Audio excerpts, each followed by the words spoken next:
Hi everyone, thank you for tuning in again. Uh, this is a late night video, it's about midnight. I wanted to get the first part of my next two-parter out. So this is Created for War, Part 1. White Supremacy, Cult Beginnings, Biological Experiments, and You. So since coming forward with my story and my memory recovery, I've fielded lots of different questions. The question that I've gotten the most that I'm going to address today is, how does that happen to someone? How is that your life? And the short answer is, I was created solely to exist as slave labor, born into an incest cult run by serial killers. What kind of cult? A political sex cult. There's been some religion and doomsday mixed in, but ultimately my handlers created me to perpetuate slavery, white supremacy, and forced incest. Between their anti-Semitism and connection to a well-known government-involved child sex ring, I will refer to them as the axis of cat people, my handlers, or just the axis powers. Now for the long answer. First, in order to perpetuate a civil war against the United States, from within the United States, with the goal of taking over the world with slavery and disease, the Axis needed bodies. As control-obsessed eugenicists, not just anyone would do. They wanted to use white people as enslaved missionaries, but their goals were so selfish and ludicrous, virtually no one on Earth supported them. No, they needed babies, fresh ones. From the mid-80s to the mid-90s, one of my handlers gave birth to a total of 5 children, fathered by 2 of her brothers. The first 5 children were experimental, but referred to as miracles. The miracles were experimental as I was, but they were made to be expendable, born to die, and created just to see if they could live. They turned out much stronger than expected, healthier and smarter than expected, so their parents kept them as reserves for their war and kept them as a source of new babies to sell and exploit down the line, or kept them as living bioweapons. As such, they are also biological experiments.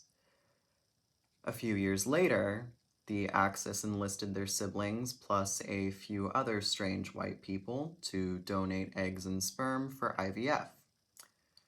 They hired 2 couples to act as surrogates and randomized the genetic parentage of each child. So a turkey baster, a few $100,000, and 5 more babies later, the mysteries hit the scene in 1999. And I'm one of them. Hey! The miracle experiments weren't spared. Of course, all of us were abused and exploited. But the mystery experiments, the Axis made sure we knew we were just that. Experiments, and nothing more. The youngest was sent to foster care after her birth, but the rest were to be monitored and kept alive as long as possible to maximize profit. We were also tested, sometimes under the threat of death, to see if we could intuit our genetic lineage.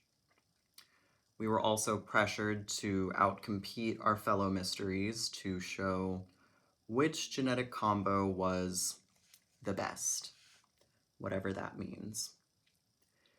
The Axis powers groomed and terrorized all of the experiments, miracle or mystery, sometimes as early as the womb. They drugged, brainwashed, and tortured us, so our thoughts were easily controlled. and we were primed to obey them. It took me a long time to overcome the programming and trauma inflicted upon me so I could be here today. My handlers have violated my rights as an American citizen, as they are enumerated in the United States Constitution. I have been a prisoner of their war since birth.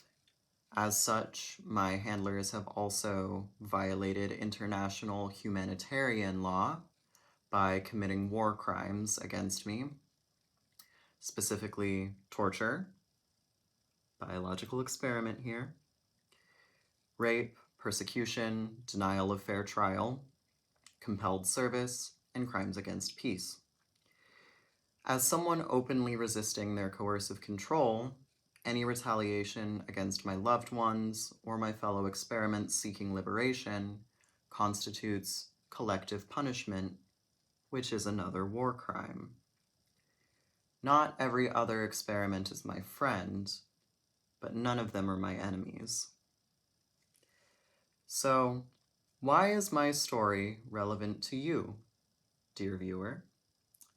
To answer that, first I need to talk about microcosms and macrocosms.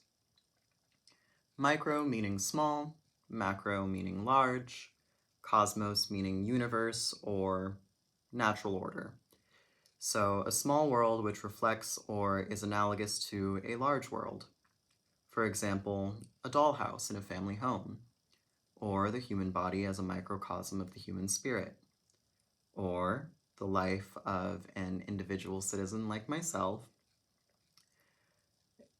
existing as a reflection of a mostly cultural civil war being waged in the United States today.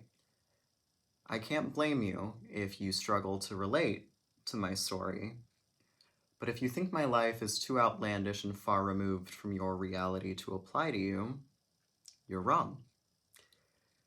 Pay attention to things like the presidency and which groups are hitting the headlines, especially during a change of office. For example, look at how the previous administration attempted to control the story of the current Palestinian genocide. Euphemism, minimization, and demonization. The current administration is openly continuing to scapegoat Palestinians, meaning the Palestinian people are being made an example of. Now that's overseas. On home soil, the group being attacked by the current administration is transgender people. Just Google the words Trump transgender news and you will see what I'm talking about. The current administration seeks to blame trans people for everything from the recent American Airlines Army aircraft crash to mass shootings, to destroying the alleged sanctity of sports, and of course, using children to incite fear. What happened to me, or more specifically, what my handlers chose to do to me, is representative of a grim reality we as Americans must have the courage to face if we are to protect ourselves and future generations from the dangers of authoritarianism. My handlers are an incest-obsessed band of child abusers, directly empowered and funded by the US government, specifically the FBI and the military-industrial complex. Quick side note, I don't necessarily see incest as immoral. However, forced incest or incest committed against non-consenting persons is sexual torture and nothing less. The Axis powers also function as a group of stunted adult children, stunted adults who act like children, who are determined to weaponize their personal feelings against as many people as possible, particularly against children and minorities. Emotionally oversensitive, morally bereft, and intellectually lacking, they seek an end state which is delusionally based on their personal preferences, not logic. That's why even individual members of the Axis powers are in constant conflict and competition with each other. So, how can one meaningfully resist?